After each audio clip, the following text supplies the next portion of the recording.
This is Andy Purewal for Boxing Social in association with Betfred. I am joined by Carly Skelly over Zoom. Carly, firstly, how are you?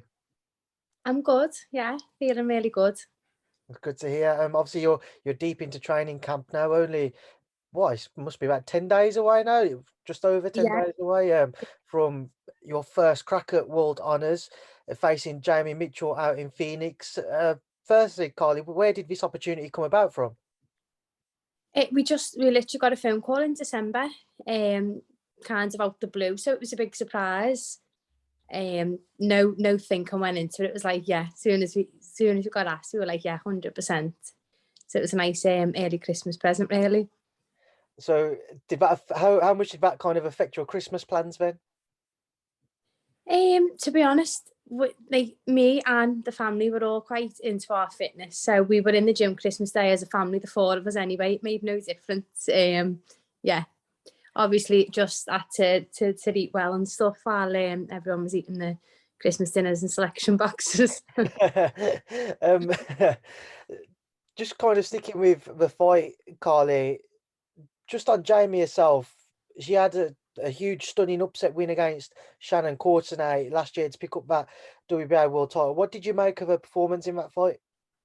I thought she boxed well, and she won the fight quite comfortably. I think she caught Shannon on a really rough night. To be fair, I think obviously what had happened on the scales and things like that. She weren't in a good place mentally, so she was caught Shannon on a bad night, but she boxed well. Um, so yeah, that was the first I'd seen her.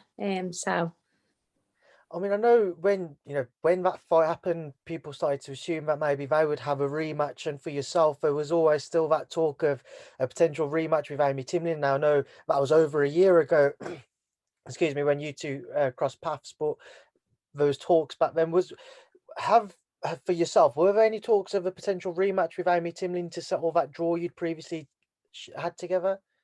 no, other than the one we were meant to have the February after we first boxed on the Josh Kelly undercard, and obviously Amy had pulled up with an injury, and after that we'd been told that like she was kind of going a different way, so we knew that weren't going to happen, which is why my team had organised me to fight for the Commonwealth at Super Bantam still. Obviously it was vacant, so I was going to be fighting Aronson Wacker for it in October. Unfortunately, a visa weren't ready, and that all changed, and it changed to an opponent who wasn't in the Commonwealth. So it ended up for the WBC International, which was a nice surprise. It was, the week of it, I was like, no, not again. It's all fallen through. But the team worked hard, they worked well, and I got the win on the WBC International, which I think maybe this has led to this one now. So Talk to me about this fight then, Carly. What are you expecting from what you saw of Jamie, especially in that Shannon Courtenay fight? How are you expecting it to play out between the pair of you when you are in the ring with her? I think looking at Jamie, she's a fighter that likes to come forward and likes to put try and push her opponents back, but she's going to get in with somebody that's not going to move back. So I don't know what she's got, what other side she's going to bring to the table when she's in with somebody that just doesn't move. So yeah, it'll be an interesting one, but I don't underestimate anything. But this is my time now. Carly, you're the away fighter, so heading out to America for this fight, do you feel nervous at all if it was to go the distance with regards to the scoring? I don't feel nervous as such. You can't always trust the situation. I've already come off a draw, which is something I didn't agree with at the time. So it's always something that I just need to go and do more than just enough, so that don't leave it to the judges. I mean, it doesn't even need to be said now, but women's boxing is booming with the amount of talent coming through, the amount of fights which are being spoken about, which could be on the horizon. Obviously, got the Taylor Serrano one being spoken about for late April as well.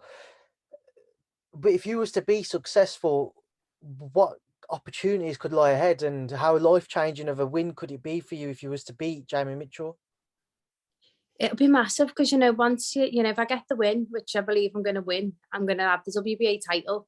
There's going to be a lot of people that are going to be wanting to get the fight, and there's a lot of people that are out there at the minute to fight. So I believe getting the win on the 5th of February is going to give me a really, really exciting year in boxing. Is there anybody who you do look at and you'd like to face, maybe, for example, an Ebony Bridges or a Shannon Courtenay, who, again, if she gets back down to that weight, she might step in and want to fight for her world title?